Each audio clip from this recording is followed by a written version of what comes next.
Well, that was Steve Hope from Toyota in Europe. Now on to our weekly discussion.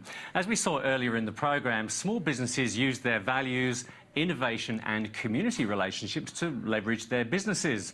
Two other companies that have taken that approach join us on the panel tonight. To tell us why they've taken this approach and what benefit they've got from doing that, I'm joined from our Melbourne studio by Julia Hunter from Aussie Farmers Direct. And here in Sydney, I'm joined by Paul Frasca from Sustainable Salons. Paul and Julia, welcome to the program. Julia, I'd like to start by asking you in Melbourne about your customers' values. How many people shop with you because they want to support Australian farmers? Yeah, sure, John, and thanks for having me. So, Aussie Farmers Direct is an online grocery business. We deliver 100% Australian fresh produce, meat, bakery, dairy goods to Australian households. And it is founded on that principle of we will pay fair prices to farmers for that produce. And we've seen our customers respond really well to that message. So we did a survey recently and 80% of our customers told us that the main reason they shop with Aussie Farmers Direct is because they want to support Australian farmers. Now, 80% is a high number in an industry that's really often solely focused on price. So what we're seeing is that there is actually a large market there of customers that they want value, they want convenience, but they also want to buy quality products from a brand that they trust is doing the right thing by farmers. Paul, let's talk about sustainable salons. Now, normally comprehensive recycling services are only available for the really big salons, but you've put in place a business that provides that service for even the smallest salon. Can you tell us how that works? Oh, look, Sustainable Salons Australia, we're a comprehensive resource recovery program designed specifically for the hairdressing industry. We reward our salons and we give back to the community. Okay, how do we do all that? We basically provide 6 bins which actually go inside the salon. That actually includes a hair bin, which is quite fascinating for a lot of people, plastics, paper, metals. We have a chemical bucket and a razor tin. And that gets collected on a fortnightly basis, comes back to our depot, and then we can actually get that out to the correct recyclers. Now, just on that, I mean, you've got a recycling service for small businesses. How does that affect the customer loyalty to those small businesses? Yeah, that is a really good question. Customer loyalty.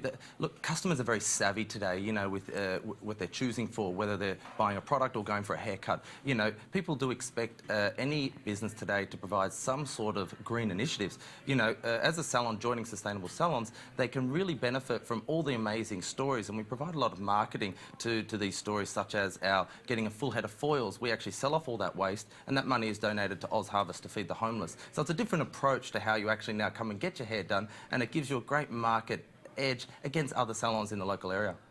Julie, if I can come back to you in Melbourne, people are concerned about the income that farmers are getting for their milk and other produce. You say that you have a closer relationship with the farmers and pay them more. Have your sales increased as a result of that? Yeah, look, the short answer is yes, John, our sales have increased. And it's because Australians do really care about the way our farmers are treated. And I think we saw that most recently with the dairy milk crisis. Literally thousands of Australian customers have changed their purchasing behaviours to support more sustainable milk prices. So for our farmers, when we speak with our produce farmers, they're telling us they're getting between 5 and 12% more in their back pocket when they're working with Aussie Farmers Direct as opposed to other retailers. And that's exactly what we want to hear, and it's what our customers want to hear, is that more of their shopping dollar is going back into the back pockets of the farmers themselves.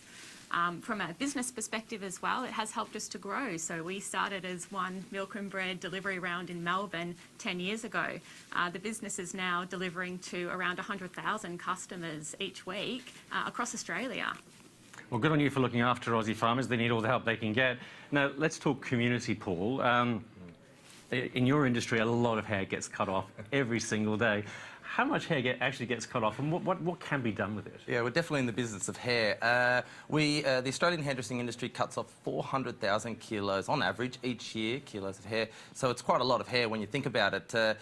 What do we actually do with that? That's where it gets really quite fascinating. When we collect the hair, it's all separated.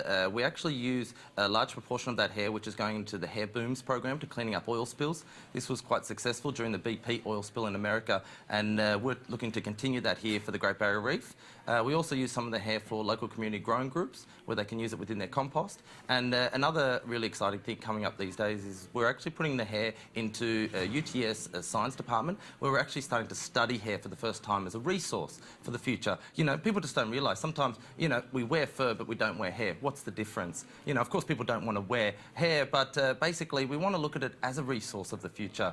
But one of our most fascinating things I think we do, which is our ponytail donations, which is still hair. It is separate to our hair bin, where we collect the hair for children with alopecia and cancer. Now, this is something I even brought in today to show you, which is basically one of our wigs. So this is human hair, which actually comes from customers that have come in to get their hair cut, not realising that they're actually now donating their hair. And this will be now benefiting a young child in need of getting that wig. They're just not cheap to make. So we're really providing that gateway now for the hair to be coming through and getting it to the right people in need. Well, great to see you doing that for the community and for those people who need it. Talking of community, Julie, both of the small companies in our case study give back to the community. Paul's shown an example of giving back to the community. In what way is Aussie Farmers Direct giving back? Yeah, and can I say, Jon, the examples given tonight have been wonderful. It's really exciting, I think, to see so many businesses that are putting environment and community at the core of their business. So for Aussie Farmers Direct, the main way we can give back to the farming communities is by continuing to pay farmers a fair price and by continuing to give Australian consumers a real alternative for where they get their groceries from. But we also know that a lot of farming communities are doing it really tough. So we've lost a lot of our small family farmers over recent years. Mental health issues, unfortunately, as well as food insecurity are much higher in rural communities. So we're trying to do our little bit extra to help. We've set up the Aussie Farmers Foundation. So it's a charity that funds projects in rural and regional Australia. Our most recent project is called the Healthy Kids Bus Stop. So we've given $50,000 to help get a bus of medical professionals out into remote parts of New South Wales to provide health checks for young kids that wouldn't have those health checks otherwise, because those services just generally aren't available in those remote communities.